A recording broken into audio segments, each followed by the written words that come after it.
it's one of the great ways of opening people to a conversation, to anything, is to be open yourself. And unless you're open, nobody else would be open. It's a intuitive trade-off that happens. Yeah. But sometimes when you open too much, because you get greedy, so you get a lot, but you give a lot also in the process, and that affects you. It's not easy.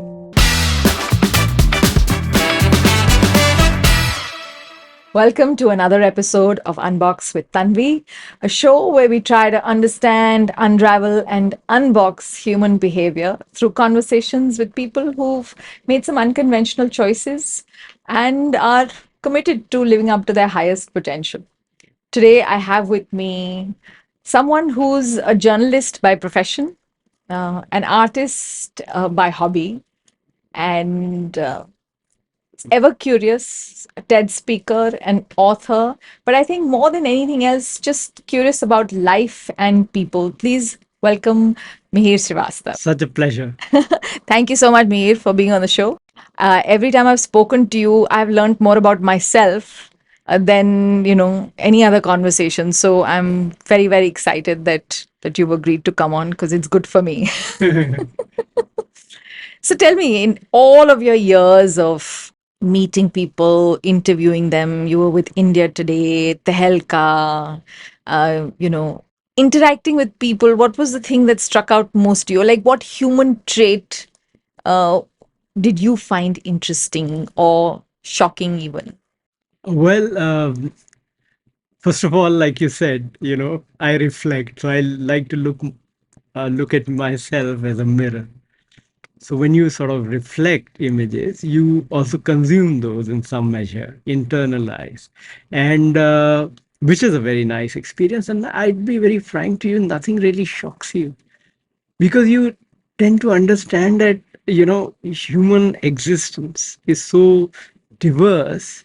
I could be anything and everything at, at a given situation. And when I deal with people and things that they deem is very sort of shocking, You I don't find that find shocking? I see a sort of normalization. I see a kind of a struggle to get out of or unbox, as you say. And that's about it. But there are times when people I disappoint people and say, well, what do you like about me? And I'd say something very innocuous and say, oh, I don't even think about it. This is what you should be liking. So in this whole quest of what I it's not about being judgmental, it's just about soaking in. And of course, when people step out of the normal and sort of expand and do shocking things, is when you get to understand your own ability to stretch out and be things that you aren't, or you get to rediscover yourself in some measure. So when you're writing, you've written 2 books and you're in the process of writing more. You're also helping people write books. But when you wrote Love Jihadi, what was that experience like? Because you went into small towns, interacted with people from kasbahs, and what was that one? I mean, the good thing about rural area is everything very organic, even making out love, you know. So there are no these hang-ups, and it's very intense. And when it's intense, there's no confusion, which is what I really like. And when there's no confusion, the whole goddamn society will come gang up against you, but you want to do it.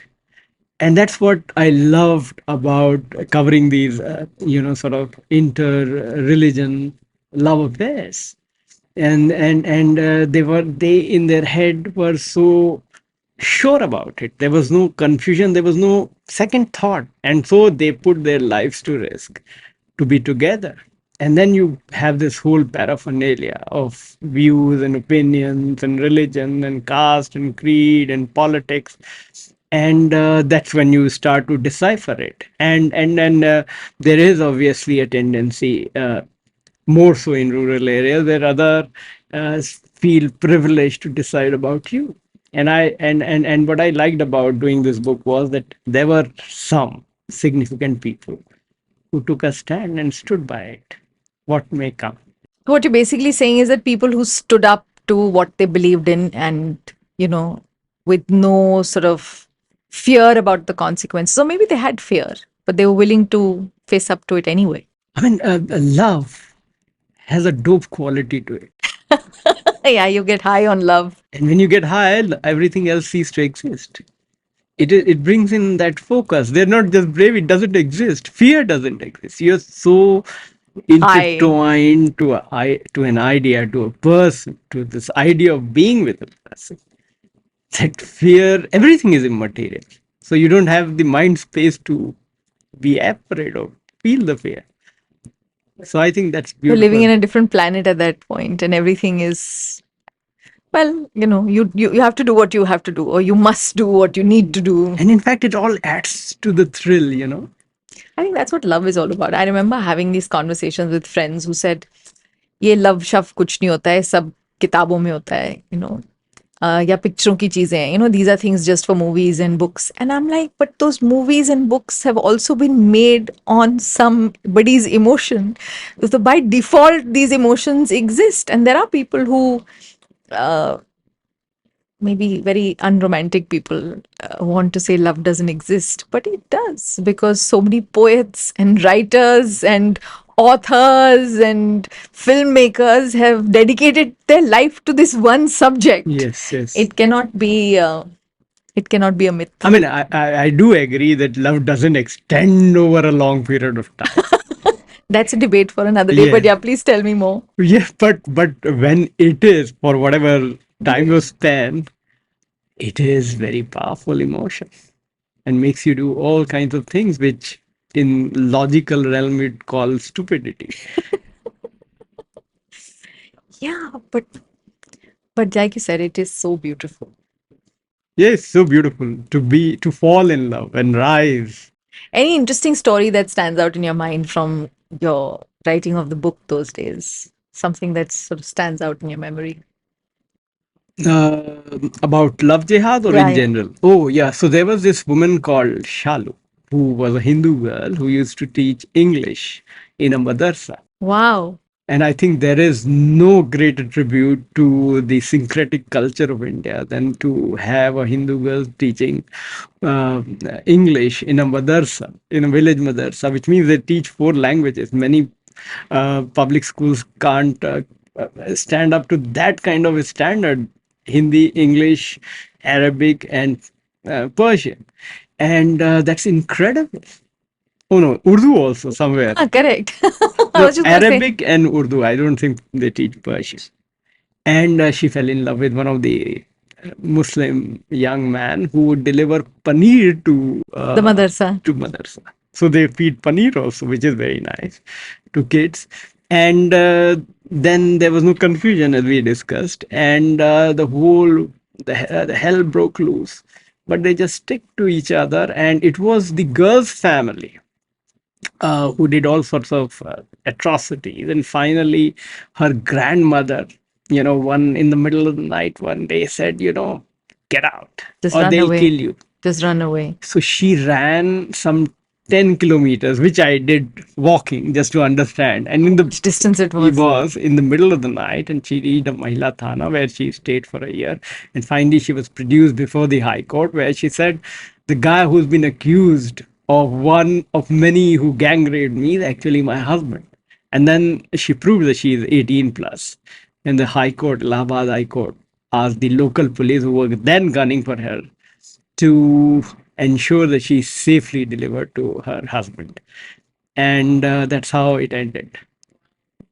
Wow. And they were her husband was accused of being the mastermind of love jihad. So when you travel, go to places, you realize, oh my god, it's all facade. It's just a like a selective dissemination of information, and we think we know everything, and we sort of get on to react, which has nothing to do with the issue. It's our It's our inherent perception of it. Yeah. and in our inherent nature to react, to come to conclusion about others. No, it's so true. No, it's like I have a map through which I see my world. You have your map, and there's actually the world. And the three are never the same. How I'm seeing the world or how I see the situation, you see the situation, and the truth of the situation are very rarely the same thing. And we spend so much of our lives at odds with somebody else's truth. Yeah, Because saying कि absolutely. भाई ये तो मेरा सच है तो आप मानो, And वो keep बोल रहा है arguing. ना, और वो बोल रहा है भाई मेरे को तो Yeah, ये yeah. दिख रहा है. It's like there was that whole internet thing that happened, right? There was that dress that was blue and gold. I don't know if you went through it, but there was one image that did the rounds. And they asked you, what color do you see? What color is the dress? And everybody saw it differently because there was some, logic to it. I don't know the science behind it. But some people were saying it's gold and somebody said it's blue. And they were like heated debates of like, are you blind? It's blue, it's gold. Till it was told that, listen, you can interpret it differently depending on whether you're left brain, right brain. And yeah, I think that's And probably, sometimes no brain. and that too, that too. But you've lived a very unconventional life in many ways, because while you followed the path of, okay, I've studied and then I've, Tehelka and India Today group, and maybe there's some conventional beginnings, but I think most of your choices are far from traditional or conventional, including writing a book called Conversations in the Nude and then giving a TED talk on it. Is it, do you still sketch in the nude? I know during the pandemic you were telling me you had this whole experience. No, I don't sketch in the nude. No, I'm wearing clothes. you sketch people in the nude. Yes, absolutely. And they've been kind enough not to insist on parody. But yeah, it's see, I am existentially bored, and as far as journalistic journey is concerned, it's a collective brain. What you read or what you see on television is not what is happening on the ground. There are multiple interpretations, and sometimes not just interpretations or ideologies at play, but extraneous consideration. And therefore you always feel frustrated, but this is not what I saw, this is not what had happened. The tone and tenor and Just of changes, descriptions, just changes the meaning of the yes, so you story. are misinforming people. And this whole sort of tryst with nudity was happening along the same time, like parallel, where everything was so authentic. You see what it is, and there is no sort of, I say, well, nude existence is an unqualified existence. So you are what you are, and you're not trying to be anything else. Even if you try to be You anything can't. else, you can't because you're bare. So clothes are the most amazing objects humanity has devised. It So almost like chameleon like, right? chameleon is okay, allows some sort of a projection, but it also sort of distinguishes you from the other in so many significant ways. Like, for instance, you wear an expensive shoe, you're rich. You wear a certain cut, a certain set of colors. We have multiple identities, and clothes are the most potent instrument to project those identities, and the mix of those identities, sexuality, religion, So many things. profession. I mean, you can go on. And therefore it allows you to be in social sphere what you are not, and over a period of time it becomes your second skin, which is what it is, and that's why we are so uncomfortable without it. But when you exist in that space where you're uncomfortable over a period of time, you are acutely vulnerable because suddenly you are face to face with your own reality in presence of someone else. That very vulnerability empowers you, and then it's become beautiful. And the most advanced stage of the, I said, well, the orgasmic scale of posing is when you are indifferent to your nudity, and I become indifferent to the nudity of my subjects, and it's just a form. And then I call it like pure exchange of energy. You don't even need to talk, which is again a dopey state. Yeah. Yeah, but it must be strange, right? But because, like you said, there are stages to the posing as well, which is, I think, if somebody had to pose in the nude, even if you're a professional model, I'm sure there is some semblance of awkwardness till you shed your inhibitions and you accept your flaws, you accept your bulges and wrinkles and imperfections. I mean, I'm glad you're asking this question because I sketched a pole dancer, a Yeah. man from London who, for some strange reason, got to read about my article. And when he was in Delhi, he says, well, I'm going to pose. And he made a very beautiful distinction. He says, oh, with you sketching, I feel like, and I call my people I sketch, I never take their name, anonymity and privacy guaranteed. And he says, now I feel I'm the subject and not the object. And which is such a subtle difference. And as far as people getting used to their new state of affairs has a lot to do with their own personal relationship with their being. And so there is no stereotype that say, well, a model who usually running around half naked would be more comfortable. No, and body image issues are also very illogical. Like, for instance, there was a lady who had a birthmark, like a map of Australia, on top of her shoulder, and she said, I'm willing to run around naked, but I need to cover this with a handkerchief. And over a period of time, I realized that's the most beautiful thing I see. And so I just made like elaborate sketches of her shoulder, which she's sitting naked. And she said, what the hell? I mean, why are you drawing my shoulder? And then she got so, she celebrated something that she considered a flaw, started celebrating. So she wears now, I mean, you might find her in Delhi sometime, with dresses which don't have a shoulder, just because she wants to show it now. So But that's a very transformative experience from what you're telling me, and it's not, obviously it's not a sexual thing. It's a human spirit thing. I mean, I slightly like to differ. Well, I'd say nothing is asexual. Nothing. I mean, this glass, if I look at it intently over a period of time, I can convert it into a sexual object just by looking at it without doing anything to it. And I think passion or sexual energy, if too much of it is, I keep saying, it's like too much salt in food. So if there's too much of it, you only taste salt, whether you're having chicken curry or mutton curry or whatever dish, it's just the salt that you taste. But if it's like, say, a night light or like a little dim light or a candle light, then it's there, it makes its presence felt, warmth felt, but it doesn't overwhelm you. And then you experience a lot of other subtleties, but it is necessary. It is, I think, it is that glue that tends to help people engage with each other. So it's a very important but not like a overwhelming factor in these conversations. When did you start, and when was the first sketch, and how do you convince people to take their clothes off? I'm sure it's not easy. I mean, it turned out to be very easy. I have to, Really? I mean, to my utter amazement. First time, few people volunteered because I usually would do these, like anatomical drawings. And somebody saw my sketchbook, a couple of, not a couple, they were researchers from France, and then they volunteered. And And said, draw us. they lived in a DDA flat in Munirka for 3 months, and twice a week I would go there, and they'd just roam around naked, do their things, and I would just quietly sit in a corner and draw. So when they left, I didn't miss them, but I did miss sketching people in the nude. So I started asking people.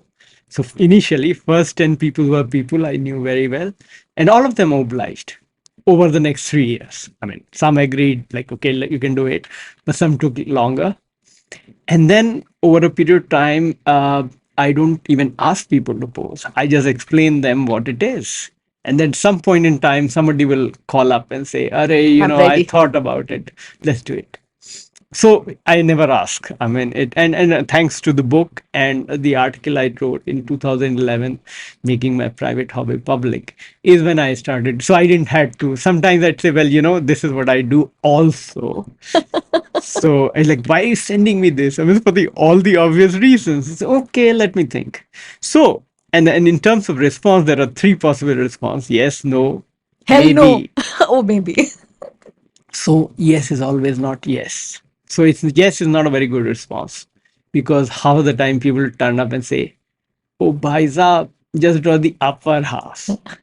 And I say, well, nudity has no degree. There's nothing called semi-nude. Either you are in the nude or you're not. So that doesn't happen. People who say no, 10% of the times, this no becomes a yes over a period of time on their own. Like, people who actually pose are the ones who say maybe, will think about it. Oh, nice idea. I know it'll happen. I don't know when it'll happen. Like you said, And during the pandemic, you sent out 60, 80 emails to people, and while you were stuck at home, yes, you and had these were multiple conversations in the nude. So I was stuck for 2 months in my apartment. And at that time, pandemic was at the peak. Everybody was like huddled in their houses. Long distance relationship, people were together. I mean, a lot of things were happening. So I just wrote to them this inequitous email saying, okay, bloody hell, might as well. And all of them responded. So out of 80, 60 agreed to post. For the next 2 months, I was just dealing with naked people across, the screen was the only sort of a barrier. And it was wonderful. But of course, when they sort of surfaced on the screen, say, oh, I don't think I know this person, because they had transformed, because some of them I met like 6, 7, 8 years ago. So tell me, what is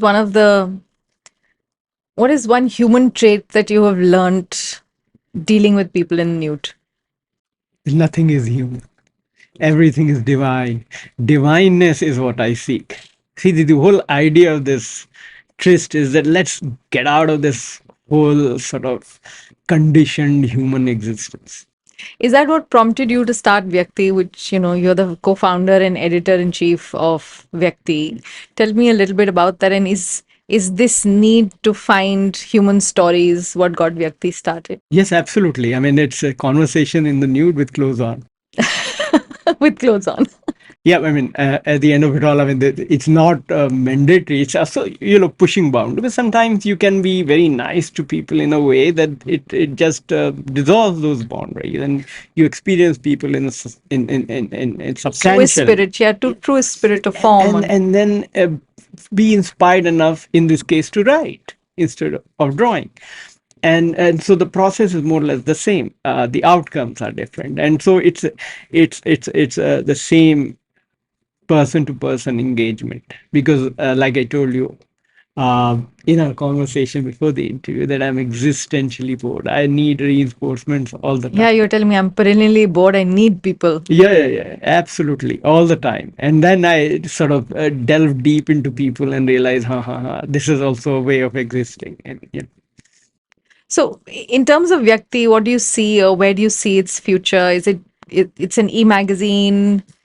Uh, I think it has to, like, in this particular case, of course, I can't name people, anonymity and privacy. It becomes into numbers start to add up exponentially, and it will of course bring business, because when you reach a certain number.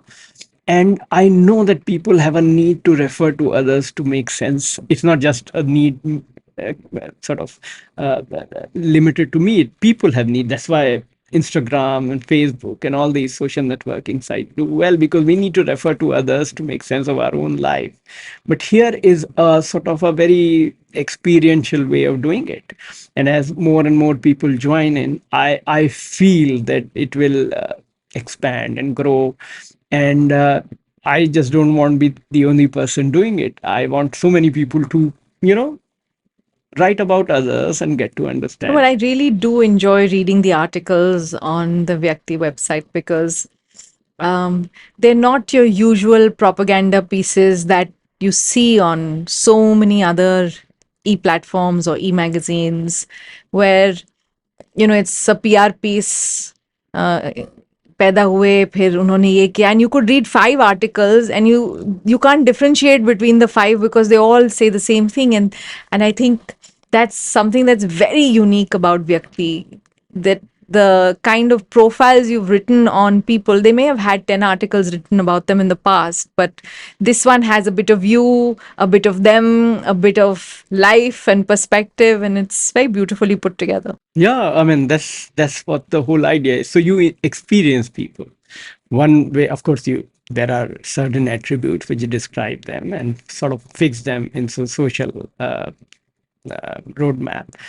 But there is something which is quintessential experience. And I think the whole idea of these pieces is that if somebody reads it, they should experience that person in the same way as I did for those half an hour or 1 hour when I interacted with them. So it's like sort of passing on the experience. Very beautifully written pieces. And like you said, hopefully we'll have a lot more writers come on board and Yes, and it will contribute and become have different it become a angles. movement of sorts. Yeah, the Vyakti movement. I like the sound of that. I like the sound of that. You're also helping people write books. Yes, yes, because I mean, I'm not saying this because I'm against something, but I do feel it strongly that people who have the ability to write and who have done well in this writing spheres have run out of stories. So they've become predictable and in the way they write or the things they write or the set of opinions they sort of reflect in their writings. And people who have stories either can't write or don't have the ability, time, whatever. And I want to bridge that gap. So I'm helping a lot of people who have the stories with my ability and with set of people I'm working with to help them write their stories and so bring in something new. So that's what the idea is. That's amazing. I'm in the process of writing my book. Maybe I'm going to reach out to you Oh, wonderful. and get you to help me finish it.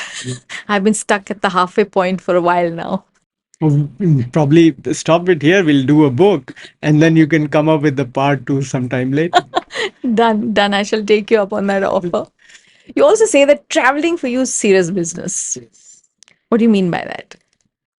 Because I don't go sightseeing. I don't travel to places. I travel to people. And God has been kind to me that I have a lot of people in my life who I can travel to. And and when you travel to, you sort of course, have to engage. And I sort of expose myself to all sorts of stimuli, like be open and allow myself to be affected. And sometimes emotionally quite distressing because as the traveling entails, you can't be there forever. So you soak in, you become sort of emotionally dependent, and you are affected, and then you have to move on. So which is why and this whole process of sort of pulling yourself out of a scenario where you're absolutely in it And and yeah, get you're on to the other. enjoying yourself, but now stop, You have to move on, see the enjoying has disengage. this, yeah, disengage, because never exceed your welcome. Because if you stay a little longer, and I'm acutely aware of that, then this whole nice thing will dissipate very quickly. You know, you use the word affected, and you use it many times that, I want to get affected by people. What do you mean by that? I want you to tell me more about it.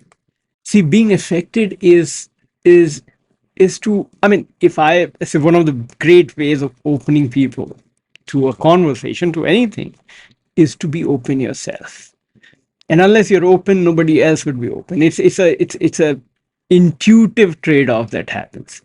But sometimes when you open too much because you get greedy, so you get a lot, but you give a lot also in the process, and that affects you. It's not easy, and that's what I mean by being affected. So, really open yourself up to the conversations, the experiences, the people that you meet, come across, Yeah, interact and with. people therefore have a deep-rooted impact. Like you want them in some way, like more than just for an interaction or a sketching session. You want that energy to stay, but you have no control. And that's one of the reasons why I didn't get married, is because this whole institutional arrangement of saying, okay, now I own you, and what may happen, you are bound. So I mean, something that you love, Now you should becomes have your. the wisdom to let it go, and that happens in some measure. So uh, I think when you start to relive anyone, you are in love with that person. That's also a reflection of love.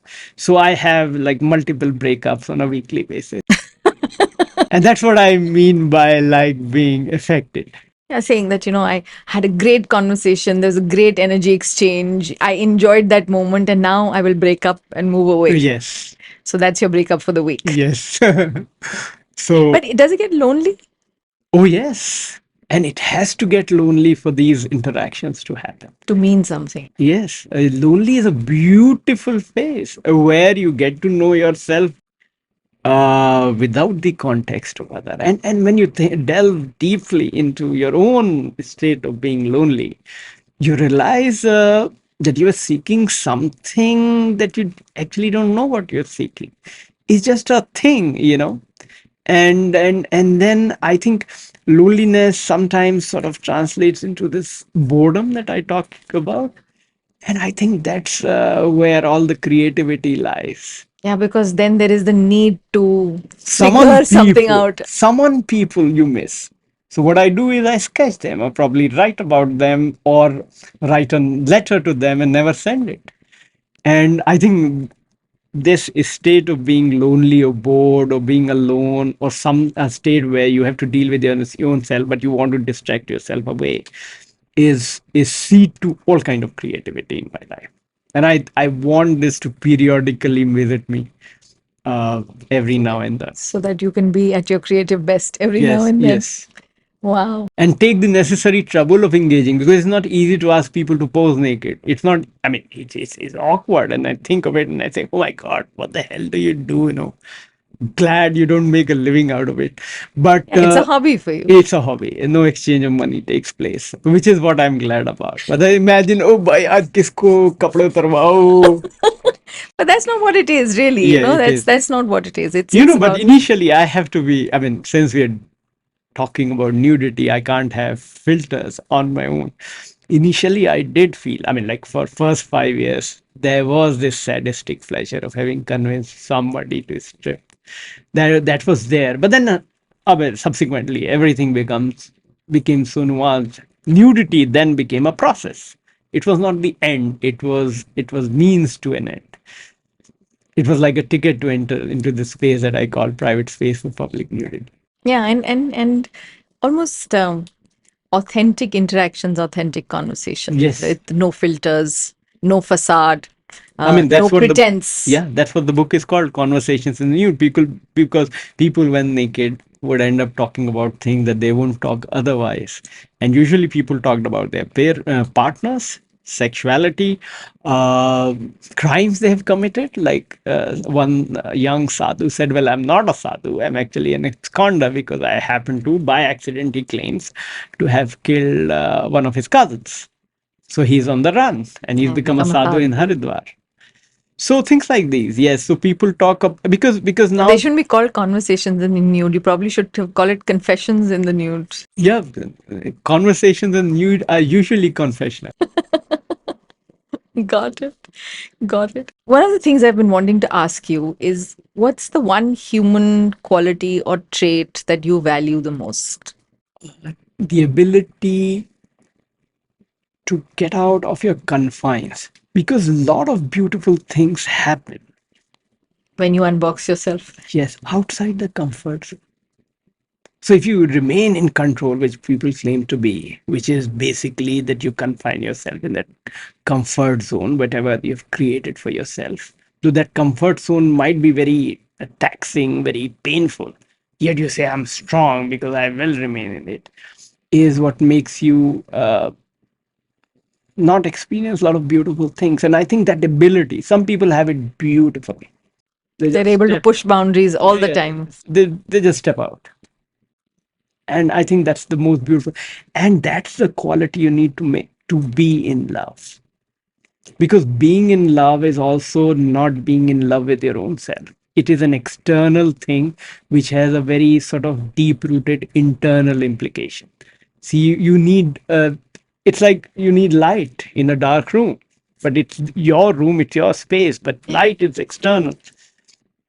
And I think that ability, I thought, it boils down to the ability to love is what I admire in people the most. That is wonderful. And what is Which the one? also entails disengagement, which essentially involves disengagement with Yeah, self. I think if you truly love somebody, you don't control. You do Yeah.